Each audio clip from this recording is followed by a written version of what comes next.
Assalamualaikum warahmatullahi wabarakatuh. Perkenalkan, nama saya Sri Dewi Julaiha dari Program Studi Pendidikan Agama Islam Latifah Mubarakiyah. Kali ini saya akan membahas tentang strategi pemanfaatan media dan teknologi digital dalam pembelajaran.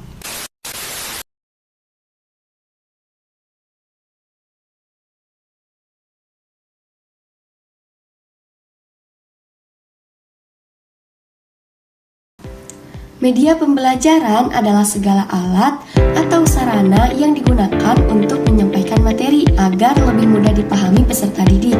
Sedangkan teknologi digital dalam pembelajaran mencakup penggunaan perangkat, contohnya seperti HP, laptop, internet, aplikasi pembelajaran, atau video-video.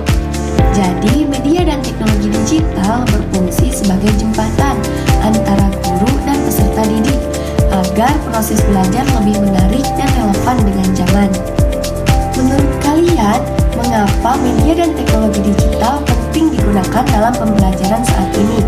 Nah, ada beberapa alasan kenapa media dan teknologi digital penting dalam pembelajaran saat ini. Yang pertama, peserta didik hidup di era digital, jadi pendekatan belajarnya juga harus menyesuaikan. Yang kedua, media digital membuat pembelajaran lebih menarik, tidak monoton dan tidak hanya ceramah saja. Yang ketiga, teknologi digital membantu siswa lebih aktif, bisa belajar mandiri dan mengakses informasi lebih luas. Yang keempat, teknologi mendukung pembelajaran fleksibel, bisa dilakukan kapan saja dan di mana saja. Kalau guru tidak memanfaatkan teknologi, pembelajaran bisa terasa ketinggalan zaman dan kurang diminati siswa. Selanjutnya, strategi pemanfaatan media dan teknologi digital dalam pembelajaran. Strategi yang pertama, pemilihan media yang sesuai tujuan pembelajaran. Jadi, guru itu tidak asal memakai media digital. Media digital itu harus sesuai dengan tujuan, materi, dan karakter peserta didik. Misalnya, untuk materi akidah akhlak, guru bisa menggunakan video kisah teladan, bukan sekedar teks panjang saja. Strategi yang kedua, mengombinasikan media digital dengan metode aktif. Media digital sebaiknya dipadukan dengan diskusi, tanya jawab. Contohnya, setelah menonton video, siswa diminta berdiskusi atau menyimpulkan isi materi. Strategi yang ketiga, memanfaatkan platform pembelajaran digital. Guru bisa menggunakan Google Classroom, WhatsApp Group, atau Google Form untuk evaluasi dan pengayaan. Ini bisa memudahkan guru atau tugas dan keaktifan siswa. Strategi yang keempat, mendorong literasi digital dan sikap bijak. Guru tidak hanya mengajarkan cara menggunakan teknologi saja, tapi juga menanamkan etika dan tanggung jawab digital, seperti tidak menyebarkan hoaks dan menggunakan media sosial secara positif. Strategi yang kelima, guru terus belajar dan beradaptasi. Guru juga harus mau belajar teknologi baru agar tidak tertinggal dan bisa mengelola pembelajaran digital dengan baik. Selanjutnya, contoh penerapan dalam pembelajaran. Contohnya dalam pembelajaran PAI atau akidah akhlak. Guru memutar video pendek tentang perilaku jujur. Lalu siswa diminta menuliskan refleksi di Google Form. Atau guru menulis kuis interaktif di Quizizz untuk evaluasi materi agar suasana kelas lebih hidup dan menyenangkan. Dengan cara ini, siswa tidak hanya mendengar, tapi juga melihat, berpikir, dan berpartisipasi aktif.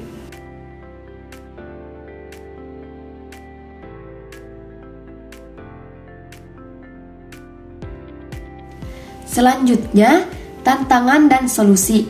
Tentu, pemanfaatan teknologi digital juga mempunyai tantangan, seperti keterbatasan jaringan, distraksi HP, atau kemampuan guru yang berbeda-beda. Nah, solusinya, guru perlu mengatur aturan penggunaan media digital atau menggunakan teknologi secara proporsional.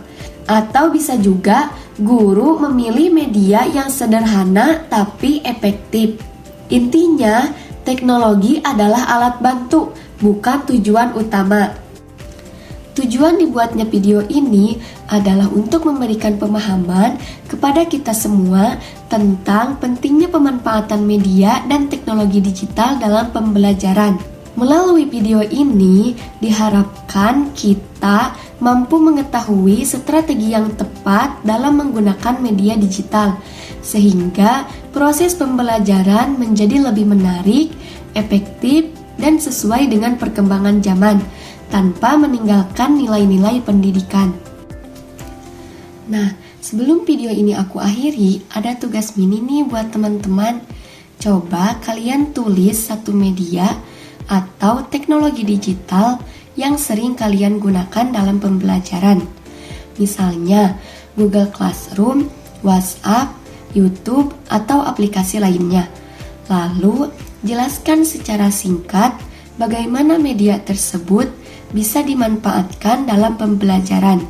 Satu manfaat saja yang kalian rasakan dan satu tantangan atau kendala dalam penggunaannya. Melalui tugas ini, aku harap teman-teman bisa lebih sadar bahwa teknologi digital bukan cuma untuk hiburan saja, tapi juga bisa dimanfaatkan secara bijak untuk mendukung proses belajar kita. Terima kasih yang sudah menonton, semoga video ini bermanfaat. Sekian dari saya, wassalamualaikum warahmatullahi wabarakatuh.